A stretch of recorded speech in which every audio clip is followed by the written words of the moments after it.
नमस्कार दोस्तों, स्वागत है आपका हमारे चैनल क्राइम स्टोरी विद इमो पर। आज की दिल दहला देने वाली घटना उड़ीसा से है। तो चलिए कहानी शुरू करते हैं। साल 2018 में उड़ीसा के बोलांगीर जिले के अंतर्गत आने वाले पाटनगढ़ इलाके में एक साहू फैमिली रहती थी। इस परिवार में घर के मुखिया रविंद्र कुमार साहू के अलावा उनकी पत्नी संयुक्ता साहू, उनके 2 बच्चे और उनकी बूढ़ी मां जेमामणि साहू थीं। रविंद्र कुमार साहू पाटनगढ़ में स्थित जवाहरलाल नेहरू कॉलेज के प्रोफेसर थे, जबकि उनकी पत्नी संयुक्ता साहू ज्योति विकास कॉलेज की प्रिंसिपल थीं।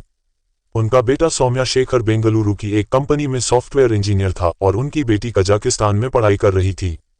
हालांकि उस समय वह अपने भाई की शादी अटेंड करने के लिए घर पर आई हुई थी।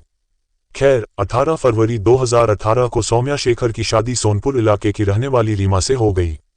सब कुछ ठीक चल रहा था, लेकिन शादी के 5 दिन बाद यानी 23 फरवरी 2018 को सौम्या की बहन, जो कजाकिस्तान से शादी में शामिल होने के लिए आई थी, वापस जा रही थी। उसे एयरपोर्ट तक छोड़ने के लिए उसके पिता रविंद्र कुमार उसके साथ दिल्ली एयरपोर्ट गए थे। इधर उनकी पत्नी संयुक्ता साहू भी कॉलेज में अपनी ड्यूटी पर चली गई थी। घर पर सौम्या शेखर, उसकी पत्नी रीमा और उनकी दादी जेमामणि साहू ही थे। लगभग 1:15 बजे सौम्या और रीमा रसोई में बातें कर रहे थे। वे खाने में ग्रिल बैंगन और दाल का झोल बनाने की योजना बना रहे थे। तभी अचानक सौम्या को गेट की कुंडी बजने की आवाज सुनाई दी। जब उसने जाकर देखा तो गेट पर एक डिलीवरी बॉय खड़ा था। उसके हाथ में सौम्या के नाम का एक पार्सल था। बॉक्स पर एक घिसे हुए स्टिकर पर लिखा था कि इसे S.K. सिन्हा ने रायपुर से भेजा था। पार्सल हरे कागज में कवर किया गया था, जिसमें से सफेद धागा बाहर निकला हुआ था। उसी समय पीछे से उनकी 85 वर्षीय दादी जेमामणि साहू भी पार्सल देखने के लिए आ गईं। सौम्या ने अपनी पत्नी से कहा, मुझे तो यह शादी का गिफ्ट लगता है, लेकिन मुझे नहीं पता इसे भेजने वाला कौन है, क्योंकि मैं रायपुर में किसी को भी नहीं जानता। बातें करते हुए सौम्या पार्सल खोलने लगा। जैसे ही उसने धागा खींचा, रसोई में जोरदार धमाका हुआ। धमाका इतना भयंकर था कि तीनों इधर उधर बिखर गए।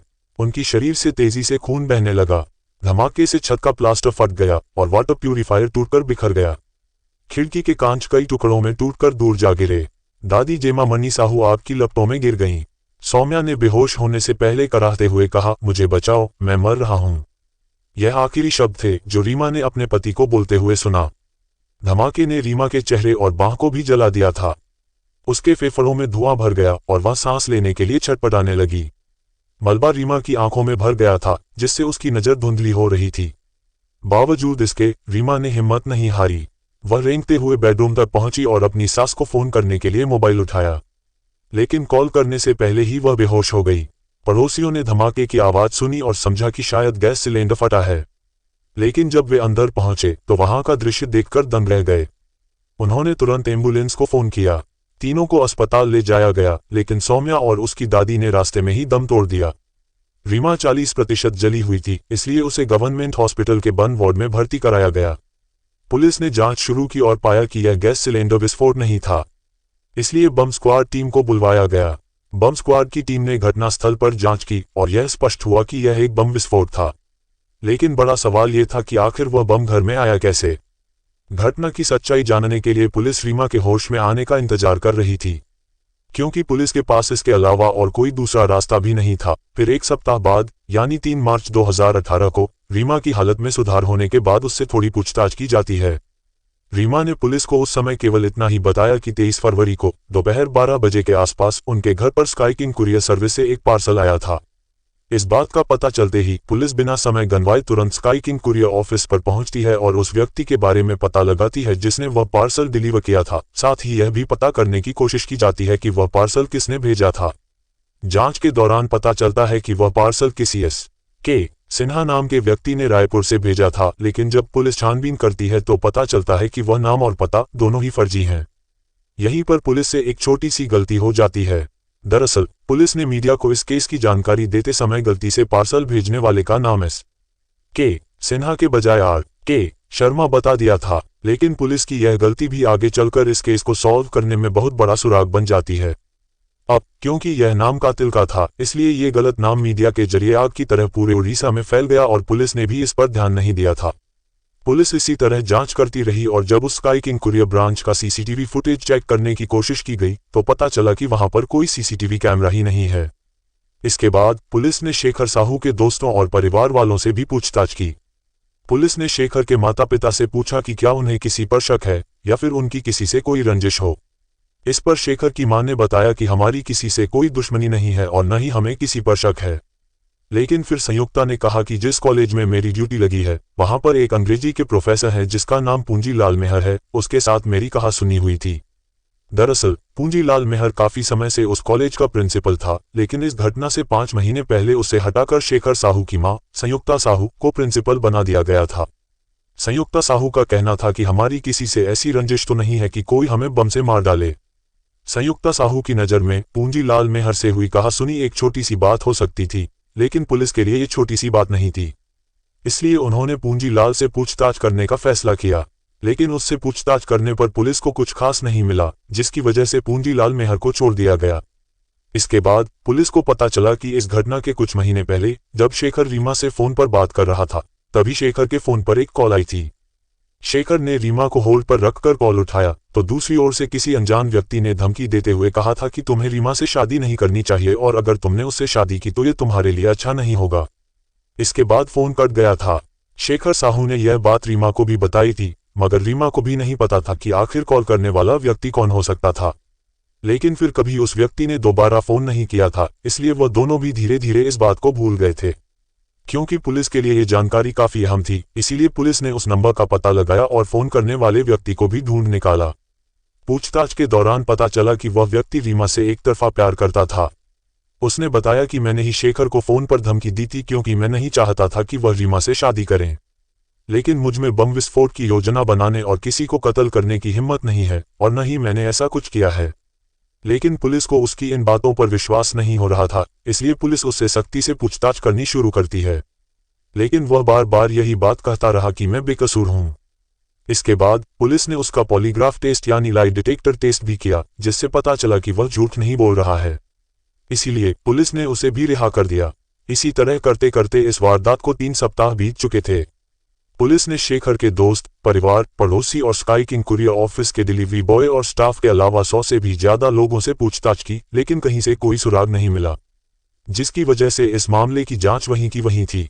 क्योंकि अब पुलिस पर भी जांच को लेकर सवाल उठने लगे थे, इसलिए उड़ीसा सरकार ने इस मामले की जांच क्राइम ब्रांच को सौंप दी। जैसे ही यह केस क्राइम ब्रांच को सौंपा गया तो क्राइम ब्रांच ने सभी संदिग्धों की जांच फिर से शुरू की। चूंकि उस कुरियर ऑफिस के अंदर और बाहर कोई सीसीटीवी नहीं था, इसलिए क्राइम ब्रांच पुलिस ने उस इलाके में लगे करीब 250 सीसीटीवी कैमरों को चेक किया, लेकिन फिर भी क्राइम ब्रांच पुलिस को कोई सुराग नहीं मिला। लेकिन तभी अचानक 4 अप्रैल 2018 को बोलांगीर पुलिस को एक लेटर मिला जिसमें लिखा था, पार्सल S.K. सिन्हा के नाम से भेजा गया था, न कि R.K. शर्मा के नाम से। रायपुर में 2 नहीं बल्कि 3 लोग इस प्रोजेक्ट में शामिल थे। इस विस्फोट का कारण सौम्या शेखर का विश्वासघात है, जिसने जान और करोड़ों रुपए लिए हैं। उस लेटर में एक और महत्वपूर्ण लाइन लिखी गई थी, प्लीज निर्दोष लोगों को संदेह में पकड़कर उनसे अनावश्यक सवाल पूछकर जांच के नाम पर लोगों को परेशान न करें। अरुण बहुत बार उस लेटर को पढ़ते हैं और सोचते हैं कि जिसने भी ये लेटर भेजा है उसी ने वह पार्सल भी भेजा होगा, क्योंकि यह बात किसी को भी नहीं पता थी कि पुलिस ने पार्सल भेजने वाले का नाम गलती से S.K. सिन्हा की जगह R.K. शर्मा बताया था। हालांकि लोग पुलिस द्वारा गलती से बताए गए नाम R.K. शर्मा को ही अपराधी समझ रहे थे। इसके बाद क्राइम ब्रांच पुलिस ने उस लेटर को जांच के लिए फॉरेंसिक लैब में भेज दिया, लेकिन वह लेटर करीब 250 किलोमीटर दूर से कई लोगों के हाथों से होकर आया था, इसलिए फॉरेंसिक जांच में फिंगरप्रिंट के सही निशान नहीं मिल सके। फिर पुलिस ने सोचा कि क्यों न ये लेटर शेखर साहू के घर वालों को दिखाया जाए, हो सकता है वे इस हैंडराइटिंग को पहचानते हों। इसके बाद लेटर शेखर के परिवार वालों को दिखाया गया। पहले तो शेखर के घर वालों ने कहा कि उन्हें इस हैंडराइटिंग से किसी पर शक नहीं है और नहीं पता कि यह लेटर किसने भेजा होगा। लेकिन फिर अचानक शेखर की मां संयुक्ता साहू की नज़र उस लेटर पर एक जगह ठहर गई, जिसकी वजह से उन्होंने लेटर को कई बार पढ़ा। असल में उन्हें अब एक व्यक्ति पर शक होने लगा था। ये व्यक्ति कोई और नहीं बल्कि प्रोफेसर पूंजीलाल मेहर ही था। पहले पुलिस ने उसके खिलाफ सबूत न मिलने के कारण उसे रिहा कर दिया था, लेकिन शेखर की मां ने उसका नाम दोबारा इसलिए लिया क्योंकि लेटर में एक शब्द अंडरटेकिंग द प्रोजेक्ट लिखा हुआ था। शेखर की मां संयुक्ता साहू का कहना था कि उन्होंने इस तरह के शब्द अपने कॉलेज के प्रोफेसर पूंजीलाल मेहर को अक्सर बोलते हुए सुना और देखा था, लेकिन यहाँ पर फर्क इतना था कि वह बातचीत के दौरान कंप्लीट द प्रोजेक्ट का इस्तेमाल करते थे, जबकि लेटर में अंडरटेकिंग द प्रोजेक्ट लिखा था। इन सब बातों को देखते हुए ही पूंजीलाल मेहर को फिर से गिरफ्तार कर लिया गया। इस बार उससे सख्ती से पूछताछ की गई। पूंजीलाल मेहर पुलिस की सख्ती के आगे जल्दी ही टूट गया और फिर उसने इस वारदात के पीछे की ऐसी कहानी सुनाई जिसे सुनकर हर कोई हैरान रह गया। दरअसल साल 2009 में जब पूंजीलाल मेहर ज्योति विकास कॉलेज का प्रिंसिपल बना था, उस समय संयुक्ता साहू उस कॉलेज में नहीं थी। लेकिन 2014 में संयुक्ता साहू का ट्रांसफर ज्योति विकास कॉलेज में हो गया। तभी से वहां पर क्लेश शुरू हो गया। क्योंकि संयुक्ता साहू पूंजीलाल मेहर से सीनियर थी, इसलिए अब उस कॉलेज की प्रिंसिपल संयुक्ता साहू को ही होना चाहिए था। लेकिन पूंजीलाल अपनी कुर्सी छोड़ने को तैयार नहीं था। इसी वजह से संयुक्ता साहू और पूंजीलाल मेहर में विवाद होने लगा। पूंजीलाल ये समझ चुका था कि आज नहीं तो कल उसे प्रिंसिपल की कुर्सी छोड़नी ही पड़ेगी। और फिर यही हुआ। साल 2017 में संयुक्ता साहू को प्रिंसिपल बना दिया गया, यानी पूंजीलाल को न चाहते हुए भी कुर्सी छोड़नी पड़ी। इस घटना के बाद पूंजीलाल मेहर के अंदर बदले की भावना पैदा हो गई। तभी से वह बदला लेने के बारे में सोचने लगा। वह ऐसा तरीका ढूंढने में लग गया जिससे उस पर किसी को शक न हो। वह हर वक्त यही सोचता कि इन सब की जिम्मेदार संयुक्ता साहू ही हैं। असल में नफरत और लालच ने उसे एक जानवर बना दिया था। वह प्रिंसिपल की कुर्सी के लिए इस हद तक पागल था कि उसने संयुक्ता साहू के पूरे परिवार को खत्म करने का प्लान बना लिया। प्रोफेसर पूंजीलाल ने बोलांगीर पुलिस के सामने पूछताछ में स्वीकार किया कि पार्सल बम खुद उसने बनाया था। उसने बम बनाने का तरीका कई फिल्में और वीडियो देखकर सीखा। उसके लैपटॉप में पार्सल बम बनाने के 12 अलग अलग तरीके मिले। बम बनाने के लिए उसने कॉलेज की लैब से कुछ रसायन चुराए। इसके बाद उसने कॉलेज के नाम पर बाजार से कुछ विस्फोटक सामग्री खरीदी। पार्सल बम बनाने के बाद बचा हुआ विस्फोटक उसने जमीन में गाड़ दिया था। इस लेटर को पढ़ने के बाद बोलांगीर पुलिस ने तुरंत उस लेटर की एक कॉपी निकलवाकर क्राइम ब्रांच के चीफ अरुण बोथ को भी भेज दी। सब कुछ तैयार हो जाने के बाद वह पार्सल भेजने के लिए सही समय का इंतजार करने लगा। ठीक उसी समय शेखर की मां संयुक्ता ने उसे शेखर की शादी का कार्ड दिया और इस तरह आखिरकार उसे वह मौका मिल ही गया जिसका वह काफी दिनों से इंतजार कर रहा था। उसने पार्सल को शादी के गिफ्ट के रूप में देने का प्लान बनाया। प्रोफेसर पूंजीलाल मेहर ने तय किया कि इस पार्सल बम को वह रायपुर से खुद ही कुरियर करेगा। इसके बाद 15 फरवरी 2018 को वह हमेशा की तरह कॉलेज गया और क्लास ली। इसके बाद वह जल्दी जल्दी अपने घर पर आया क्योंकि वह अच्छी तरह से जानता था कि फोन की लोकेशन ट्रेस की जा सकती है, इसलिए उसने अपना फोन घर पर ही छोड़ दिया। इसके बाद पार्सल को लेकर वह रेलवे स्टेशन पर आ गया। उसने अपनी गाड़ी को वहीं पर पार्क किया और बिना टिकट लिए ही रायपुर की ट्रेन में चढ़ गया क्योंकि उसे डर था कि अगर वह टिकट लेने जाएगा तो शायद सीसीटीवी कैमरे में भी आ सकता था। जब ट्रेन रायपुर स्टेशन पर पहुंची तो उसने अपने चेहरे को गमछे से ढक लिया। रेलवे स्टेशन से बाहर निकलकर उसने एक ऑटो रिक्शा लिया। फिर शाम 5 बजे के आसपास वह एक कुरियर ऑफिस पर पहुंचा। कुरियर ऑफिस के पास पहुंचकर उसने पार्सल और एड्रेस ऑटो ड्राइवर को दिया और उससे कहा कि यह पार्सल इस एड्रेस पर भेजना है। ऑटो ड्राइवर पूंजीलाल से पार्सल और एड्रेस लेकर चला गया। लेकिन जब ऑटो ड्राइवर ने अंदर जाकर कहा कि वह एक पार्सल भेजना चाहता है तो कुरियर वालों ने उससे पूछा कि इस पार्सल में क्या है। जवाब ना जानने के कारण ऑटो ड्राइवर वापस आ गया। उसने पूंजीलाल से कहा कि वे लोग पूछ रहे हैं कि इस पार्सल में क्या है। इस बात से पूंजीलाल गुस्से में आ गया। वह पार्सल लेकर वहां से चला गया। इसके बाद पूंजीलाल ने थोड़ी दूर पैदल चलकर दूसरा ऑटो लिया और ड्राइवर से कहा कि उसे दूसरे कुरियर ऑफिस पर जाना है। फिर वह स्काई किंग कुरियर ऑफिस पर आ गया। पूंजीलाल ने इधर उधर देखा तो उसे वहां पर कोई भी सीसीटीवी कैमरा नजर नहीं आ रहा था। इसलिए वह ऑटो से उतरा और अपने चेहरे से गमछा हटाकर जल्दी से ऑफिस के अंदर चला गया। उसने पार्सल भेजने के लिए दिया, लेकिन वहां पर भी यही पूछा गया कि इस पार्सल में क्या है। पूंजीलाल मेहर ने उन्हें बताया कि इस पार्सल में मिठाई है, लेकिन अजीब बात यह है कि कुरियर वालों ने भी उसका विश्वास कर लिया। पार्सल को उसके फर्जी नाम S.K. सिन्हा से बुक कर दिया गया और संयुक्ता साहू के घर में भेज दिया गया। पार्सल भेजने के बाद वह तुरंत ही अगली ट्रेन से वापस अपने घर आ गया।